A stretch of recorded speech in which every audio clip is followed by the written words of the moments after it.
the man known to history as the Roman Emperor Hadrian was born as Publius Aelius Hadrianus on the 24th of January 76 AD in the city of Italica in southern Hispania, the Roman term for the Iberian Peninsula.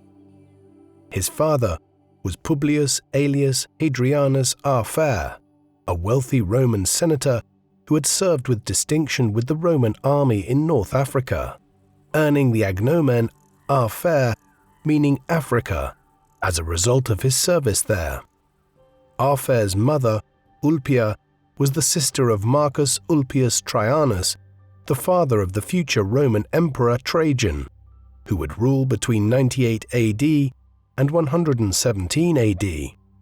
That made the young Hadrian Trajan's second cousin once removed, a family connection that would prove pivotal in determining the course of his life.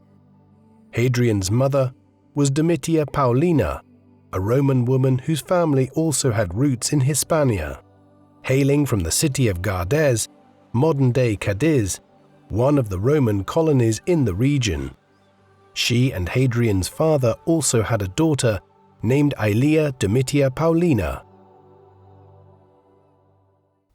This video is brought to you by War Thunder, the most comprehensive vehicle combat game ever created, available now for free on PC, consoles and mobile devices. Take command of over 2,500 tanks, planes, helicopters and ships from 10 major nations, ranging from biplanes and armoured cars from the 1920s to the fighter jets and main battle tanks of today. Immerse yourself in the intense combat of War Thunder, where incredibly detailed vehicles, realistic graphics and authentic sound effects place you right at the helm of the most powerful war machines of our time.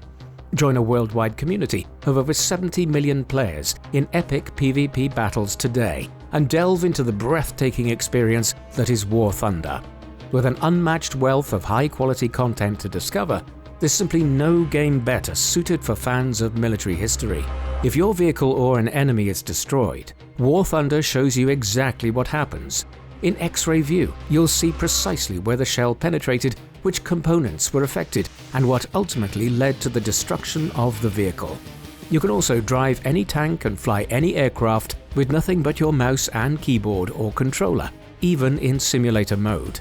Play War Thunder now for free on PC, PlayStation, Xbox or mobile devices. Use my links in the pinned comment or video description to sign up. New players and those who haven't played in 6 months will also receive a massive bonus pack on PC or consoles that includes multiple premium vehicles. The exclusive vehicle decorator, Eagle of Valor, 100,000 Silver Lions and 7 days of premium account, available for a limited time only, so don't miss it.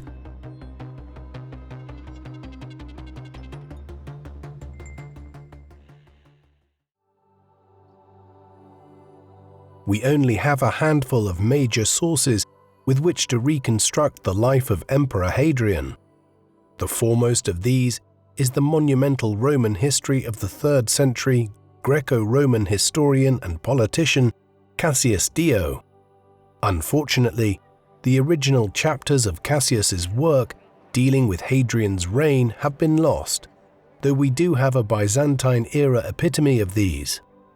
Given this, historians are often forced to fall back on the Historia Augusta, a history of the Roman emperors of the 2nd and 3rd centuries AD, though one which is notoriously unreliable in its historical narrative, often presenting fantastical stories about the rulers of the empire that were clearly fabricated in order to entertain rather than inform. Fragments of other works are available, though they are not full biographical treatments of Hadrian. There are useful references to Hadrian's time in the Greek eastern provinces and his patronage of art and architecture there in the writings of Pausanias, a near contemporary of Hadrian's, who between the 150s and 170s AD compiled a huge gazetteer of his travels through the Greek world and the buildings and temples he observed there. Beyond the written record, Hadrian left behind a large amount of buildings and artworks that he patronized the construction of and which attest to the elements of his reign. By the time Hadrian was born in 76 AD, the Roman Empire was the largest and most powerful state that the world had known up to that point. Its borders stretched from northern England in the north to the Sahara Desert in the south, and from the Atlantic Ocean in the west to near the Caspian Sea and the Arabian Desert in the east.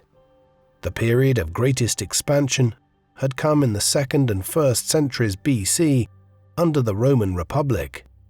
Thereafter, Rome's first emperor, Caesar Augustus, who ruled from 27 BC to 14 AD, had urged his successors not to expand the empire any further, but rather to engage in a process of consolidation, setting the Rhine and Danube rivers as the northern frontier.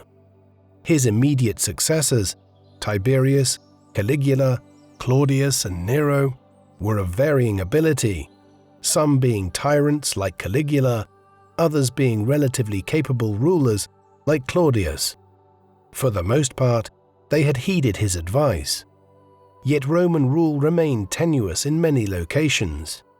Typically, the imperial government was happy to rule with a light hand and to leave the provincials to administer their own affairs so long as they paid their taxes and didn't engage in any efforts to break away from Roman rule. Hadrian would be one of the few emperors who attempted a more interventionist type of rule in the provinces. At the time of Hadrian's birth, the emperor of Rome was Vespasian, who had himself seized power with the backing of the eastern legions of the Roman army in 69 AD, at the end of a civil war which had seen 4 other emperors, Nero, Otto, Galba, and Vitellius, come and go in the space of just over a year. After Vespasian's death in 79 AD, power was handed down to Vespasian's children. First Titus, from 79 AD to 81 AD, and then later Domitian, who would himself rule the empire for 15 years, between 81 AD and 96 AD. This era between 69 AD and 96 AD is referred to as the rule of the Flavian dynasty. Hadrian was still living in Spain at this time. His world and destiny was soon changed forever when both his mother and father died in quick succession in the mid-80s AD. As a result, Hadrian and his sister were placed under the protection of Publius Aelius and their second cousin Trajan, the latter of whom, by this time, was an important army officer with his own legionary command. After his parents' death, Hadrian initially stayed in Spain for 4 years, but was later summoned by his cousin to Rome around 91 AD, at around the same time that Trajan was given the powerful position of consul, the senior-most magistracy of the Roman state. Over the coming years, Hadrian continued his education at Rome. He became particularly fond of Greek culture, earning himself the nickname the Greekling in due course. This was a quasi-disparaging moniker, something which indicates the love-hate relationship which the Romans had with all things Greek.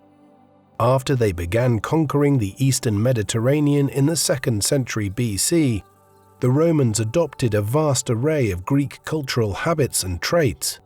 Yet they always were uneasy about this, and many people argued that Romans should continue to adhere to Roman virtues, which were perceived as more militaristic and conservative than those of the Greeks. Hadrian's association with Greek culture would garner much criticism in later years.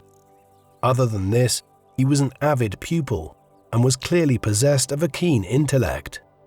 After concluding his academic education, he returned for a time to Spain, where he was further educated in more practical pursuits, such as outdoor sports and hunting, which were in essence a kind of basic training for military service. Wild boar hunting became one of Hadrian's favorite pastimes. By then, his personality was also becoming apparent to those around him. Hadrian was a paradoxical mix of an austere man, though genial and dignified, quick to act, though sometimes manipulative and deceitful. In short, he possessed many of the ambiguities which were necessary to make a good emperor. When he was aged 18, Hadrian returned to Rome and began his ascent within the city's politics, serving as a tribune and playing a role in the military, work which took him to the river Danube frontier in the Balkans for a time as a minor officer there, during the frequent border clashes between the Romans and groups such as the Dacians, Marcomanni, and Sarmatians. After proving his ability, he was promoted and posted to the 5th Legion, where, according to accounts of the time, he served with distinction. As he was earning his stripes as a military officer on the northern frontier, matters were changing in Rome in ways which would have major implications for Hadrian. For years, Emperor Domitian, the third of the Flavian emperors, had been becoming more and more unpopular amongst the senatorial classes of the city, and in 96 AD he was assassinated by court officials in his own apartments. The details of the plot that led to the death are shadowy, but it was clearly a well-planned and orchestrated affair, with the Roman Senate convening just hours after Domitian was killed to elect Marcus Cocceius Nerva, an elderly though well-respected senator, as Rome's new emperor. The first time in the history of the empire that an emperor had been elected rather than succeeding by familial succession or force of arms. As well as being quite elderly and childless, Nerva soon proved to be unpopular with the Roman army, being a figure who somewhat surprisingly had gone through a decades-long career as a senior Roman politician without ever having a major military command. Because of this, he soon appointed Hadrian's cousin Trajan as his designated successor and adopted him, in large part it seems, because this would appease the Roman legions who respected Trajan as a senior commander on the Rhine frontier in the mid-90s AD. Trajan was popular with the ordinary Roman soldiers, and given Nerva's age, it was assumed that he would succeed Nerva before long.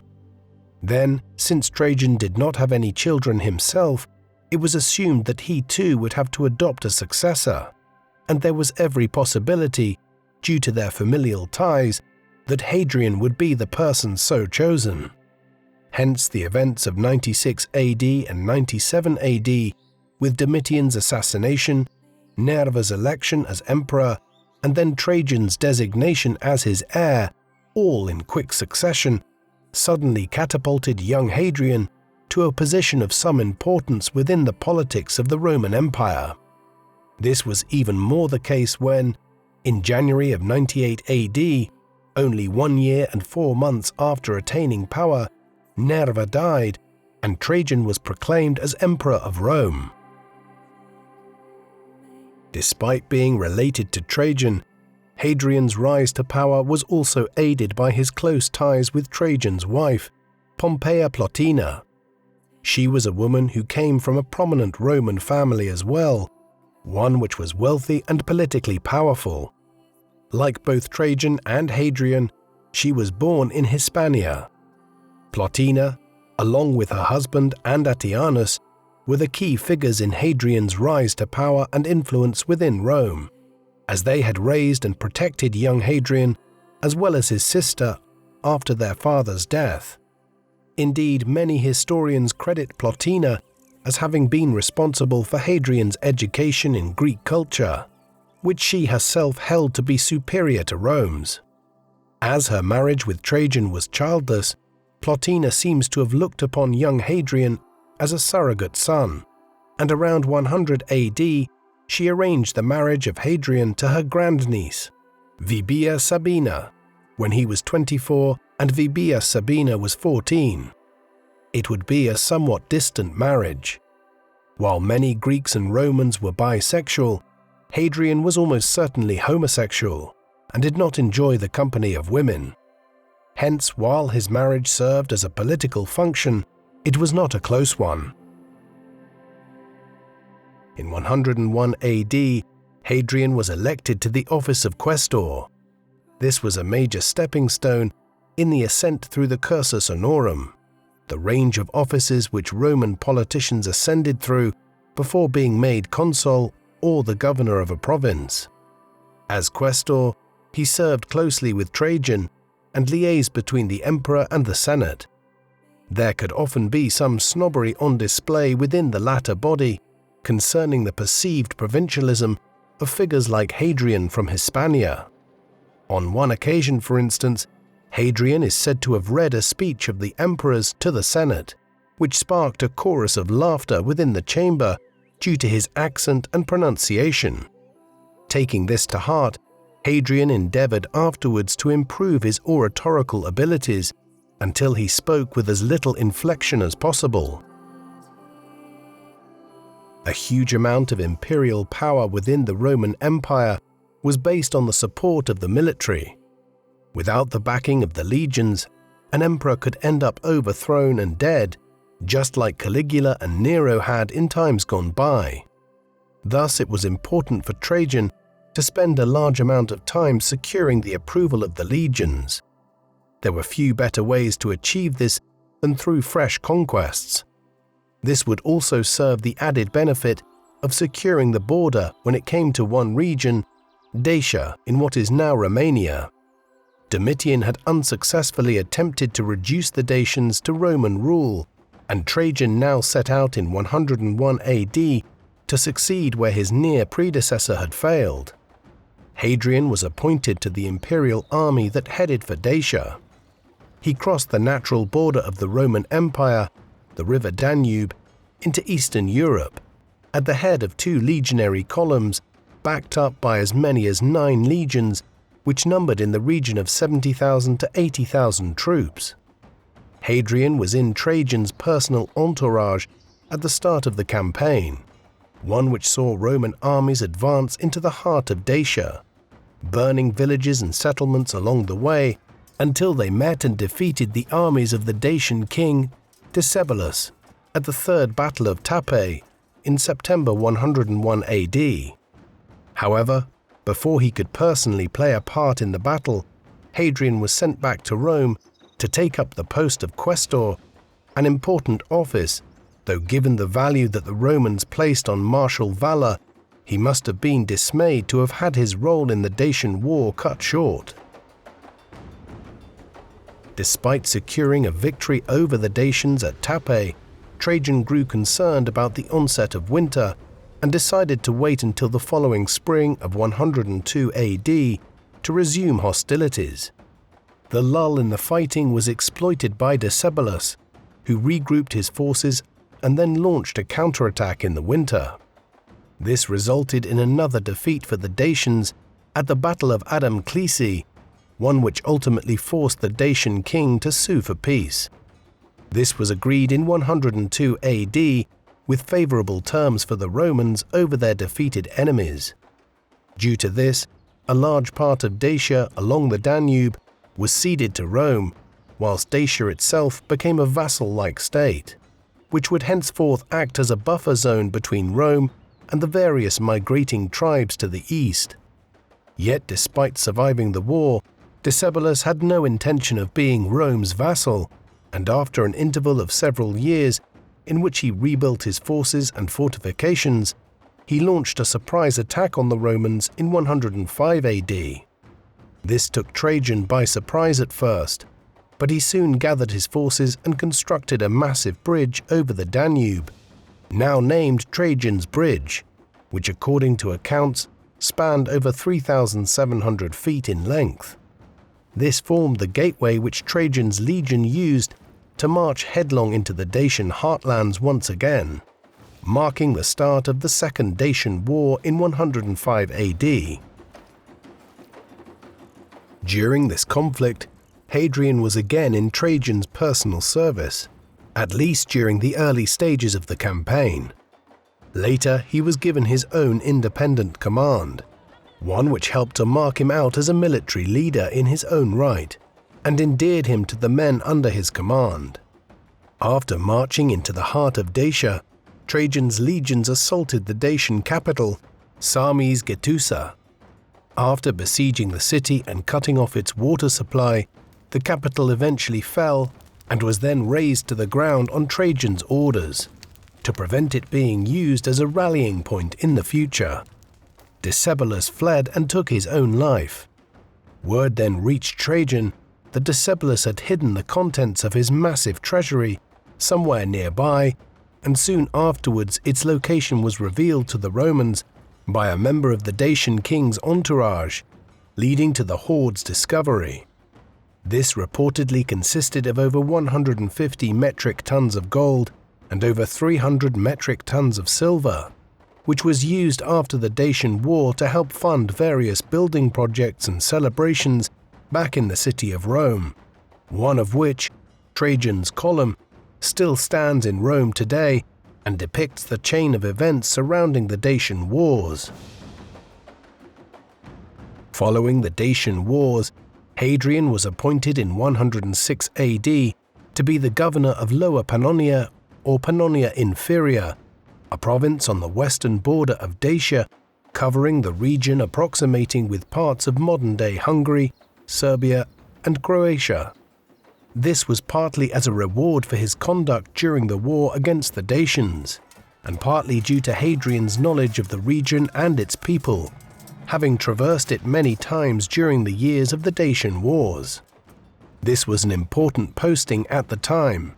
Pannonia was a frontier province on the northern border, one which lay next to the weakest point in the northern frontier's defences, the strip of land between the river Rhine and the river Danube, where Rome could not use the rivers as a natural defensive point. In appointing Hadrian to this posting, Trajan was signifying his trust in him, as there were Germanic and Asiatic tribes, such as the Marcomanni and Sarmatians, beyond the frontier here, that posed a distinct threat to the empire's borders. Hadrian was now, despite only being in his early 30s, a high-ranking general, as well as a talented administrator and politician, one clearly marked out for greater things. That was borne out when in 108 AD he was elected, despite his young age, to become one of Rome's 2 consuls for that year, marking his ascent to the highest political position in the empire, just below the emperor himself. After his tenure as consul ended, Hadrian travelled to Athens. There he was the city's chief magistrate for a time around 112 AD, reaffirming his affinity for Greek culture during his stay in the city, which had once been the home of so many great Greek philosophers, playwrights, and historians during the classical era, though Athens had become reduced to a bit of a provincial backwater by the 2nd century AD, its primary economic function being as a tourist centre for Hellenophiles like Hadrian. Unfortunately, we have few other details regarding Hadrian's life during these years between the early 110s AD and the mid-110s AD. It has been speculated by many classical scholars that this absence of him from the historical record and the lack of definitive statements by Trajan during these years that Hadrian was clearly his successor points towards a cooling of the relationship between the emperor and his younger cousin. There is substantial reason to believe this is the case, and that Hadrian's subsequent ascent to the imperial office was more owing to the influence of Trajan's wife, Plotina, than the emperor himself. The next substantial evidence we have of Hadrian's whereabouts comes from around 114 AD, when he was summoned to accompany the emperor on his next great military expedition. This was against Rome's perennial rival in the east, the Parthian Empire, a polity which had ruled over Mesopotamia and Persia in what is now Iraq and Iran for over 2 centuries. The Parthians were one of the few people who could match Rome's power.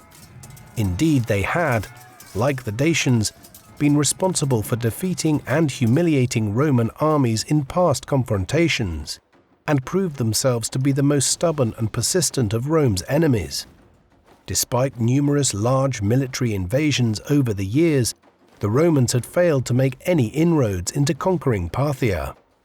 Instead, the two powers had become locked in a seemingly never-ending border conflict, one which was often fought with the aim of placing their own supporters on the throne of the Kingdom of Armenia, a buffer state in the Caucasus.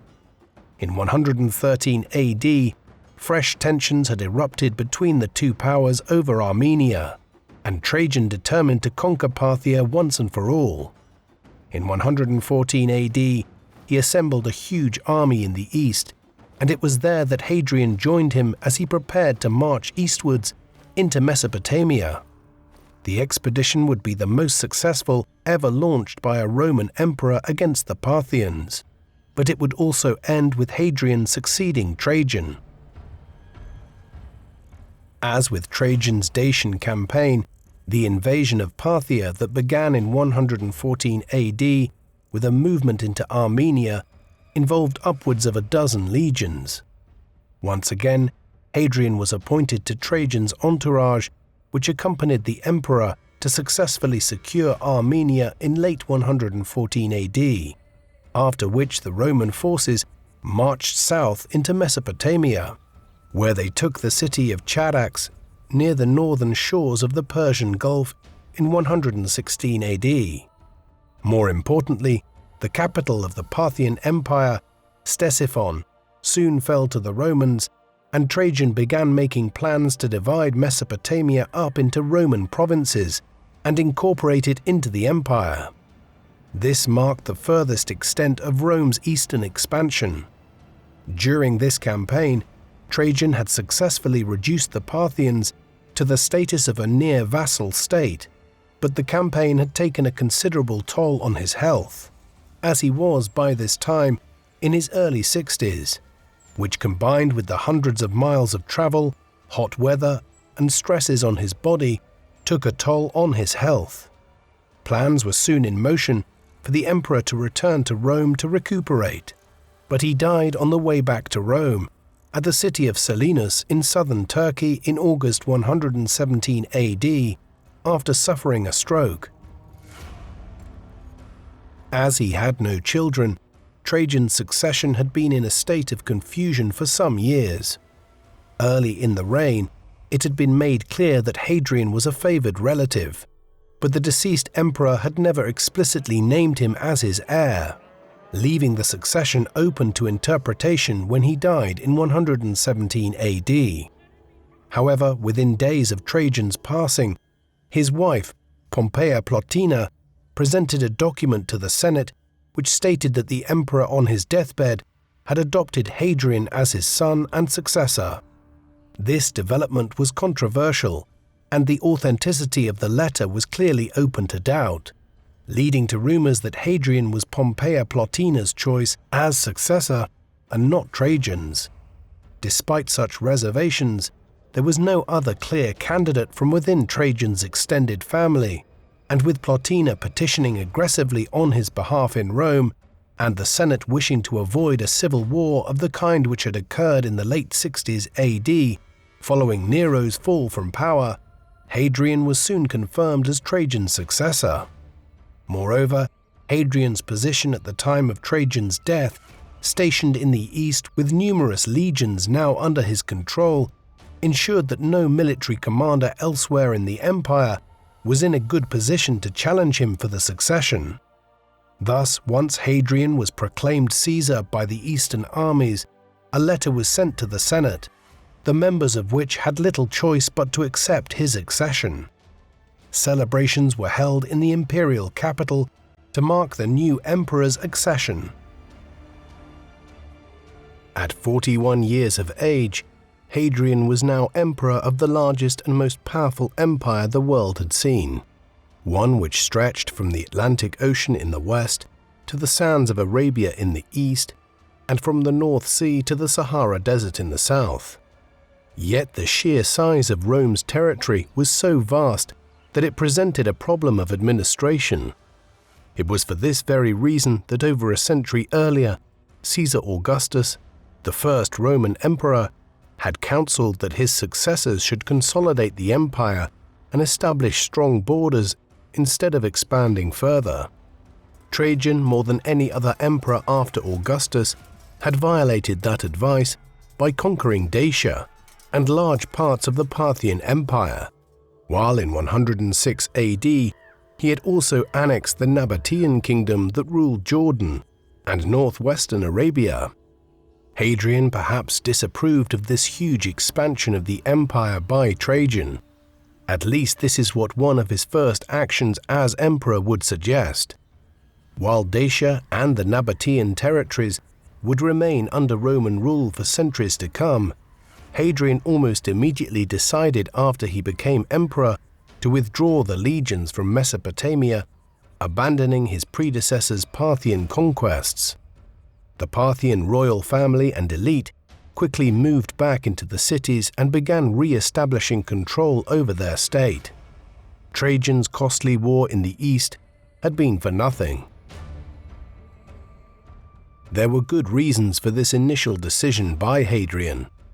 Strategically, he was probably correct in assuming that Rome could not maintain control over Mesopotamia and would have simply become mired in a frontier war, with the Parthians launching attacks constantly out of Persia. More immediately, with the legions tied down in Mesopotamia, different groups had begun to consider revolting against Roman rule within the empire.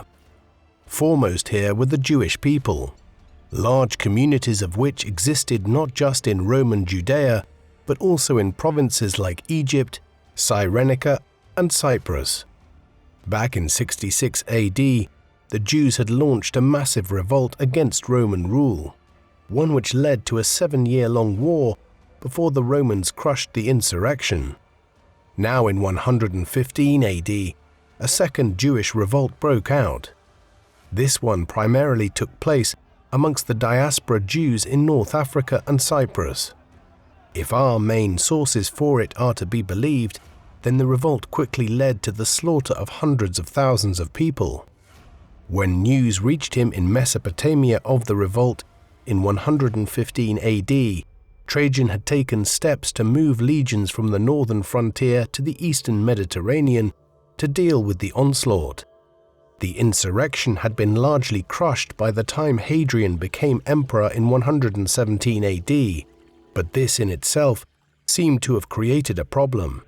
As the general appointed to suppress the Jewish revolt, a man named Lucius Quietus was deemed to have become too powerful.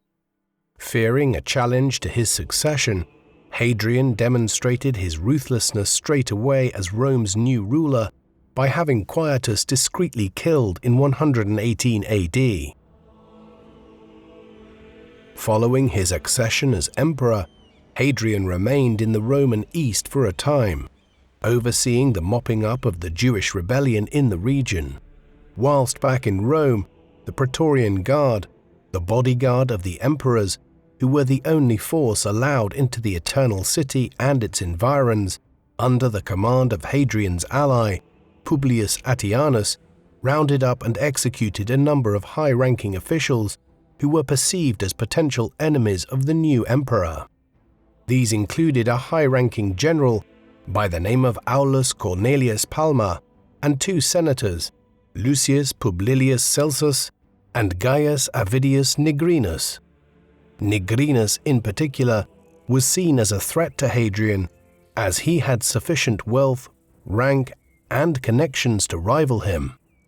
This created some level of animosity between Hadrian and the Senate, which, combined with his overt affinity for Greek culture and his prolonged absences from Rome over the 2 decades of his reign, would often make him an unpopular emperor amongst the Roman elite. With the legions being pulled out of Parthia, the second Jewish revolt fully suppressed, and all potential challenges to his rule eliminated, Hadrian now set off for Rome. Once there, he began considering the manner in which he would actually rule as emperor. He eventually decided upon what was a very unusual course for a Roman emperor. Rather than governing from Rome or engaging in military conquests, he would instead undertake a lengthy tour of the provinces. During this, He would meet with the local elites and redress whatever grievances they had. He would also inquire as to what needed to be done in each region to improve Roman government there and the lives of the empire's subjects, while also ameliorating threats posed to Roman rule, for instance by improving border defenses or rooting out pirates and brigands. Thus, after a series of celebrations in Rome to acknowledge his ascent as emperor and the cancellation of a large amount of tax debts left over from Trajan's reign, Hadrian set off to tour the provinces of the empire. He would spend well over half of his reign traveling away from Rome. This was often accompanied by his wife, Vibia Sabina, as well as his entourage and the imperial staff, which all in all could amount to upwards of 5,000 people moving from city to city and provincial town to border fortresses. Hadrian and his vast itinerant court set off from Rome in 121 AD. Their first port of call was the western provinces. Thus, he spent the next 2 years touring what we would now call France, Germany, England and Spain, though which were then known as Gaul, Germania, Britannia and Hispania. Much of his focus during these sojourns was on border defenses. The northern frontiers of Rome's empire were the most open to invasion. The Atlantic Ocean and the Sahara Desert formed large impenetrable borders to the west and south, but in the north, the Germanic tribes of wider Germania posed a perennial threat to the Rhine frontier, while in Britannia, the Caledonians and Brigantes remained unconquered in what is now lowland Scotland. Accordingly, while in Germania, Hadrian ordered the building of a new set of wooden fortifications along the border. He also began a notable practice associated with his time as emperor while here, in that he began to dress like a Roman soldier, lived like the legionaries, and ate the same food that they did. Hadrian wanted to experience what life was actually like for the average Roman soldier, the better to understand the needs and concerns of those who protected Rome's borders. In Britannia, Hadrian undertook a building project which would become perhaps the most enduring legacy of his entire reign. The Romans had only first begun to conquer southern Britain in the 40s AD, under Emperor Claudius. Thereafter, the conquest of the island had proceeded quite slowly, with Domitian being the first emperor during whose reign a major campaign was launched into what we would now call Scotland, but which the Romans termed Caledonia. This had proved abortive, and during Trajan's time, the legions had been pulled back into northern England. During his visit to Britain in 122 AD, Hadrian became, according to one ancient source, quote, the first emperor to build a wall, 80 miles long, to separate the Romans from the barbarians. Hadrian's wall, as it has become known, ran for 73 miles across northern England, from the Solway Firth to the River Tyne. Built of stone, it was punctuated by forts along its course and smaller turrets and guard posts every mile or so. A vallum, or ditch, was also dug south of the wall as an additional defense point should the wall be penetrated, with turf walls in other places. This was an immense defensive fortification, one which would largely form the northern border of the Roman Empire in Britain for the next 2.5 centuries. It still stands today, an enduring testament to Hadrian's administrative reforms. Having overseen the initiation of the wall-building program in Britain, Hadrian and his court then travelled back across the English Channel and south through Gaul. Here he learned of the death of his great patroness, Trajan's wife Plotina, who had done so much to ensure that Hadrian succeeded her husband as emperor. In her honour, he ordered the construction of a grand basilica in the town of Nemausus, modern-day Nîmes, in southern France. Then it was onwards into Hispania, and across the Mediterranean to North Africa. His visit to the latter region in 123 AD was significant, as a revolt had broken out in Mauritania, the region approximating to Algeria and Morocco. This was a perennial problem of Roman rule in the region, with Berber bandits often emerging out of the Atlas Mountains to raid the coastal colonies. Having implemented measures to secure the provinces there, Hadrian learned that to the east, the Parthians, having reimposed their rule over Mesopotamia, were now yet again threatening the eastern border. Thus, in 123 AD, Hadrian set off eastwards across North Africa. Along the way, he passed through regions in Cyrenaica and Egypt that had been badly damaged several years earlier during the Second Jewish Revolt. He took steps as he passed through to facilitate the rejuvenation of Roman colonies damaged in the violence. Hadrian was not interested in renewing the perennial war with Parthia, and so, upon arriving at the eastern frontier, he quickly concluded a peace agreement with the Parthians to end the conflict before it got any worse. He then set about inspecting the frontier defenses in the area, particularly along the edges of the Syrian desert towards the Euphrates River. Once this was done, he continued his journey northwest into Anatolia, which is modern-day Turkey, and eventually entered the city of Claudiopolis, the site of the city of Bolu today. This was an ancient city with a history dating back to the time of the Hittite Empire. Hadrian's arrival here was significant in that it was while he was visiting Claudiopolis that the emperor first met a young man named Antinous. He was just a child of 12 or so at the time, and his entry into the imperial entourage was probably part of a Roman custom whereby the children of local elites were sent to Rome to be educated, the goal being to inculcate them to the virtues of Roman rule and society, and in the process create a more loyal following in the provinces. Hadrian would later develop an infatuation with Antinous around 128 AD, a topic we will return to. From Asia Minor and Anatolia, Hadrian and his party travelled onwards to Greece in 124 AD. While here, the emperor commissioned the building of new temples and fountains and took part in the Eleusinian Mysteries, the secretive ancient Greek rituals focused on the worship of Demeter, the goddess of agriculture, and Persephone, goddess of the underworld, wife of Hades. The emperor particularly focused his attention on Athens, which was given a new library, aqueduct, and housing district as a reflection of Hadrian's affection for the city and as thanks both for his reception and his treatment during his time as the city's magistrate many years earlier, before he became emperor.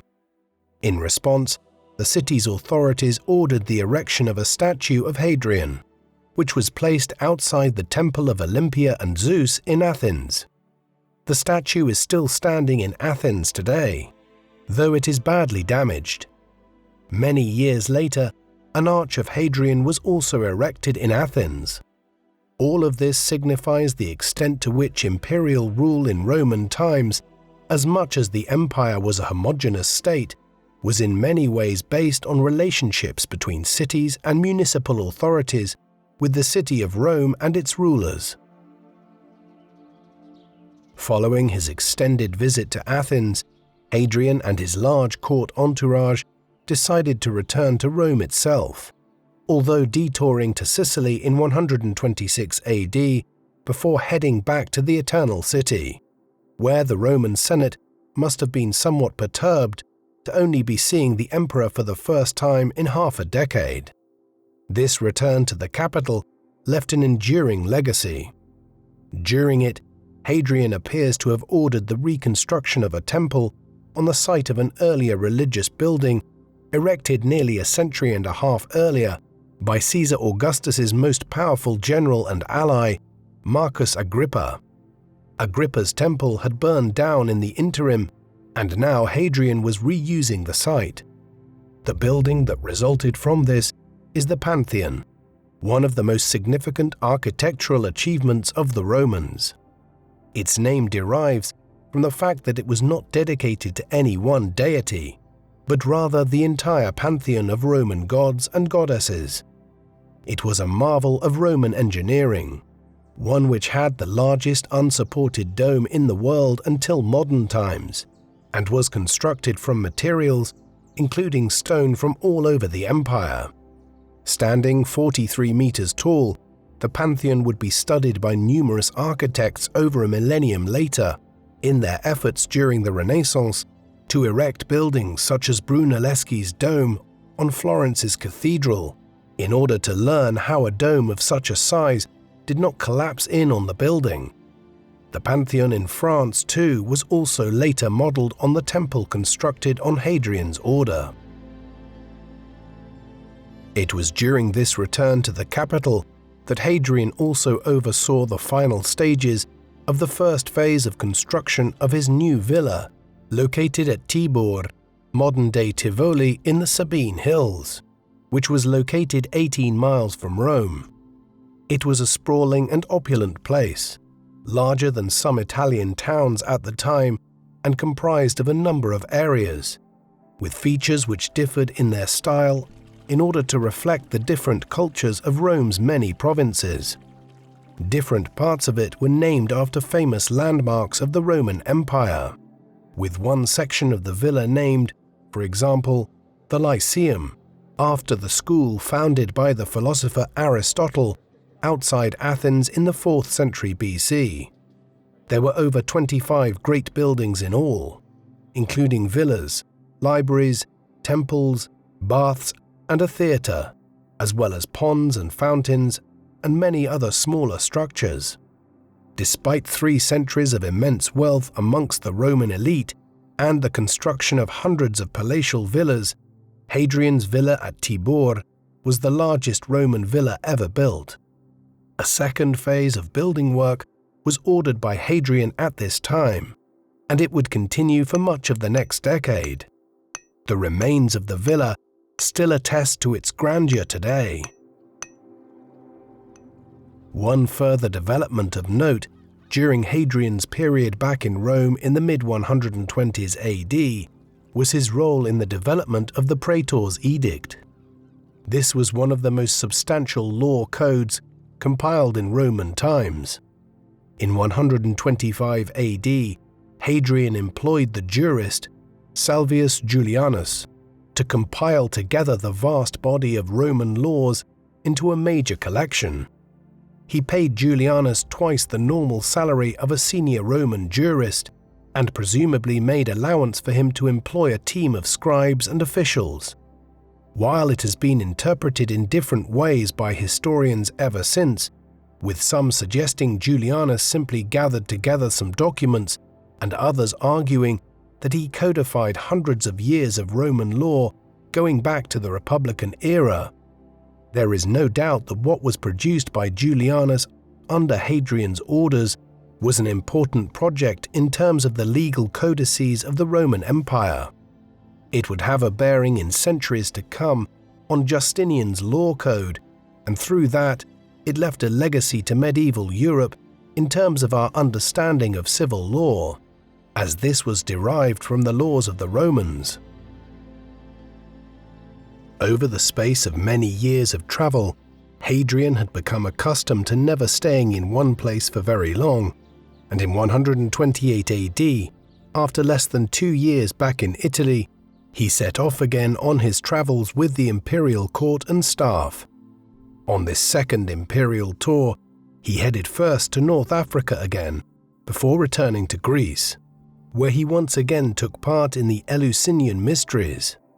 He would spend the next 4 years traveling around the region, undertaking various reforms and projects in Greece, Asia Minor, and the other eastern provinces.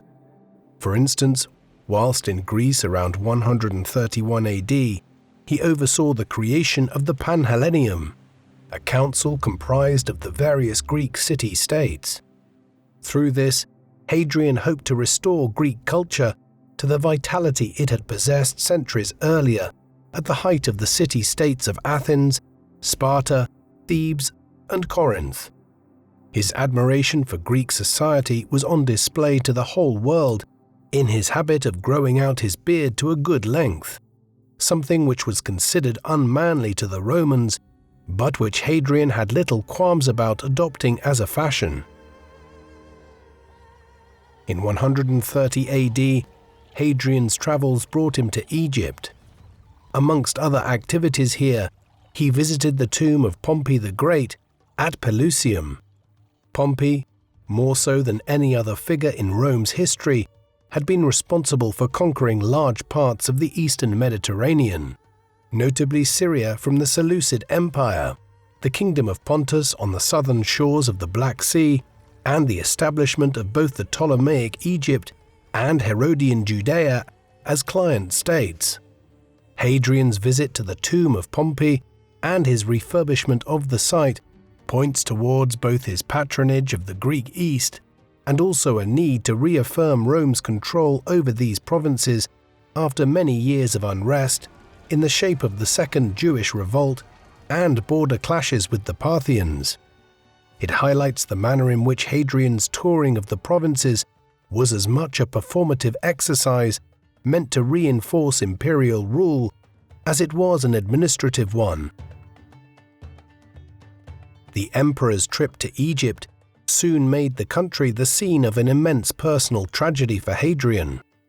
Around 128 AD, the emperor had taken Antinous as a lover. The young Greek that he had first met in Anatolia back in 123 AD, and who had been sent to Rome as part of the imperial household there. Over the next 2 years, he became infatuated by him. He was consequently distraught when on a boat trip on the River Nile, Antinous drowned either in late September or sometime in early October 130 AD. The day in question is believed to have been the feast that year of Osiris, the god of the River Nile and the underworld in Egyptian mythology. It is unclear whether Antinous' death was an accident or whether he had been sacrificed to the River Nile as an offering on the feast of Osiris. What we do know is that Hadrian was devastated by his loss and honored the death of his lover by declaring him to be divine. After this, he started a cult in Antinous' honor, even naming a city after him, the city of Antinopolis on the River Nile. Moreover, Hadrian ordered the construction of statues all over the empire in his lover's memory. Incredibly, there are more statues and images of Antinous extant today than for any other figures from Roman imperial history other than Caesar Augustus and Hadrian himself.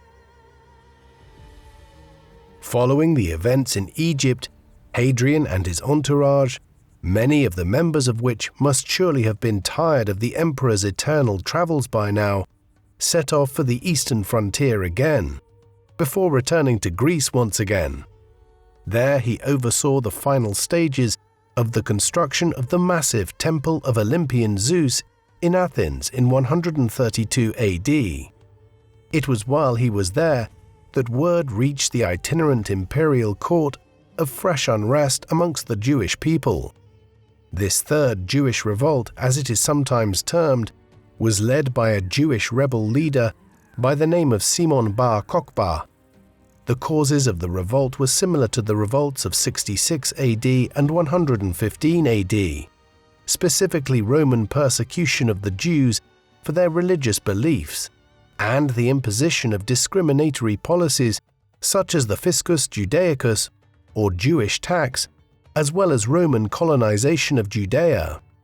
This erupted into fresh violence in 132 AD. The Bar Kokhba Revolt, as it is now more commonly known, was more of a full-scale war than a mere local insurrection, as Hadrian had to call upon the support of over half a dozen legions, numbering upwards of 100,000 troops, to deal with the Jewish force, which itself numbered upwards of 200,000 according to accounts. After 3 years of bitter fighting, The uprising was eventually largely quelled by 135 AD, although isolated pockets of resistance continued in the Levant into 136 AD. The suppression of the Bar Kokhba Revolt had an enormous bearing on the history of the Jewish people. Since the early 6th century, at the time of the Babylonian conquest of the Kingdom of Judah and the destruction of the First Temple of Jerusalem, there had been periodic events that occurred in the Levant which led to tens of thousands of Jews leaving the region, so beginning the Jewish diaspora in places like North Africa and even as far east as India. More Jewish people again left Judea following the destruction of the Second Temple of Jerusalem during the First Jewish Revolt in 70 AD. Now the crushing of the Bar Kokhba Revolt in 135 AD and the imposition of a new wave of anti-Jewish legislation and policies led to yet another flight from Judea of its monotheistic inhabitants. Hadrian played a part in this. Indeed, as early as 130 AD, when he had passed through the region, he had ordered the foundation of Aelia Capitolina, a new Roman colony on the ruins of what had been parts of the city of Jerusalem before its destruction in 70 AD. The order to establish Aelia Capitolina was part of the reason for the revolt 2 years later, while the continuing efforts to impose more colonial settlement on the city and province in the years that followed led to further migration of Jews out of Roman Judea. Hence, Hadrian fueled the growth of the Jewish diaspora in the middle of the 2nd century AD. By the time of the Bar Kokhba Revolt, Hadrian's health was declining precipitously. Cassius Dio described several of his symptoms, and from these we learn that he was suffering from edema, a serious condition involving excessive fluid retention, and epistaxis, severe blood loss from the nose. He probably also had a serious heart condition. It was on account of his illnesses and the difficulties they were creating, as well as the illness and impending death of his wife, Vibia Sabina, that the itinerant court finally returned to Rome around 134 AD, leading commanders in the east to oversee the final suppression of the Third Jewish Revolt. In the capital, he turned his attention to the succession and adopted Lucius Caonius Commodus as his son, making him his heir. Commodus was the son-in-law of Gaius Avidius Nigrinus, one of the consuls who had been executed all the way back in 118 AD. However, Commodus died in January 138 AD, prompting Hadrian to then adopt Fulvius Boionius Arius Antoninus as his heir, a man who would later become Emperor Antoninus Pius. Hadrian also made provision for Antoninus to adopt the future rulers of Rome after him, Marcus Aurelius and Lucius Verus. Thus, in this later stage of his life, Hadrian influenced the succession of the emperors for most of the remainder of the 2nd century AD. Towards the end of Hadrian's reign, he ordered that his brother-in-law, Lucius Julius Ursus Servianus, and Servianus's grandson, Gnaeus Pedanius Fuscus Salinator, both be put to death. He did this because Servianus, who had at the start of Hadrian's reign been a possible candidate for succession, was thought to be involved in an attempted coup in 137 AD by his grandson Salinator, who wanted power for himself, although by 138 AD, Servianus was much too old to be a viable successor. Yet his grandson Salinator was still young and so posed a threat to the emperor. Before his death, Servianus is said to have prayed that Hadrian would, quote, long for death but be unable to die. He nearly had his wish. During his final illness, Hadrian is said to have attempted to take his own life on several occasions. Such was the pain he was in from his physical ailments. However, he was prevented from taking such action. By the summer of 138 AD, Hadrian's health had deserted him to such an extent that he retreated to his villa at Baiae, near modern-day Naples. He died here on the 10th of July 138 AD, aged 62, after a reign of 21 years. He was first buried at Puteoli, close to Baiae, but subsequently his body was taken to Rome and buried in the gardens of Domitia. Once the tomb of Hadrian was completed by Antoninus Pius in 139 AD, his body was cremated and his ashes were placed there in the purpose-built mausoleum. This can still be seen to this day in Rome. He was interred here along with the remains of his wife, Vibia Sabina, and his first adopted son, Lucius Aelius, who were also placed there with him. Following his death, Antoninus insisted that Hadrian be given divine honors, and a temple was to be built for him on the Campus Martius, seemingly in opposition to a contingent within the Senate who were opposed to the deification of Hadrian. Subsequently, the Senate gave Antoninus the title Pius, in recognition of his final act of loyalty to Hadrian. Following the lead of the great British Enlightenment historian Edward Gibbon, it has been theorized that Hadrian's reign lay in the middle of a period of 5 good emperors under whom a Pax Romana, or Roman peace, prevailed in the Mediterranean world, and people enjoyed an unprecedented quality of life. These 5 good emperors were Nerva, Trajan, Hadrian, Antoninus Pius, and Marcus Aurelius. After that, Rome began to enter a period of turmoil, beginning with the reign of the tyrannical emperor Commodus, then proceeding through the rule of the Severan dynasty, before a crisis of the 3rd century began in 235 AD. During the latter, a half-century of civil wars saw dozens of emperors come and go quickly, while the empire's borders were raided and broken through by Germanic and Asiatic groups, like the Franks, Sarmatians, and Alans. A fiscal crisis led to the Roman coinage becoming largely valueless, creating hyperinflation of a kind which the Romans didn't know how to deal with. As rose-tinted as the theory of the 5 good emperors is, there were definite signs of trouble ahead in Hadrian's day. The coinage was already being regularly devalued in the 2nd century AD, setting a dangerous precedent for the 3rd century, while tribes like the Marcomanni and Quadi were gathering in large numbers along the northern border and preparing to break through the Danube and Rhine frontiers. In the end, Hadrian's approach to ruling the empire, by initiating a program of administrative, social, and political reform, was probably the right one, but he had focused on the wrong things, worrying about building walls across northern Britain and establishing colonies in Judea, when what was needed was a reorganization of the military, reform of the coinage, and a reconsideration of how best to defend the northern frontier along the Rhine and Danube rivers. Emperor Hadrian was an enlightened ruler. There can be little doubt about that.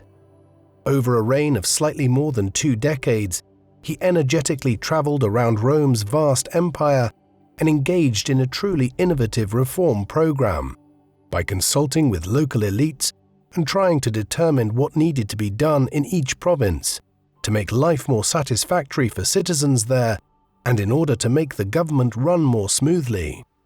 This was a truly unique approach to ruling the empire, and Hadrian was the first emperor who didn't prioritize conquering new territories like Trajan had, indolently enjoying his dictatorial power like Caligula briefly did, or focusing his energies on satiating the Roman mob through public works programs in the Eternal City itself, much as Vespasian had. Instead, he tried to improve the empire broadly. There is a giant wall across northern England, still standing nearly 2 millennia later, to attest to this. His tragedy was that he failed to see the bigger, systemic issues that were facing the empire, and in so doing, could not prevent the crisis that would envelop Rome a century after his own time. What do you think of Emperor Hadrian? Was he one of Rome's most enlightened emperors? A truly unusual ruler who realized that after years of expansion, the empire needed a major program of administrative, social, and legal reforms? Or did he ultimately focus on the wrong things, building walls and settling colonies when what was needed was fiscal reform of the coinage and reorganization of the military to prevent the events that led to the crisis of the 3rd century? Please let us know in the comment section. And in the meantime, thank you very much for watching.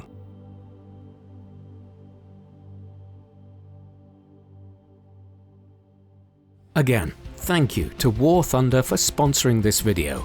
Don't forget to play it for free on PC, PlayStation, Xbox, or mobile now by using my links in the pinned comment or video description. New and returning players that haven't played in 6 months will also receive a massive bonus pack across PC and consoles, including multiple premium vehicles and other goodies, available for a limited time only, so make sure not to miss it.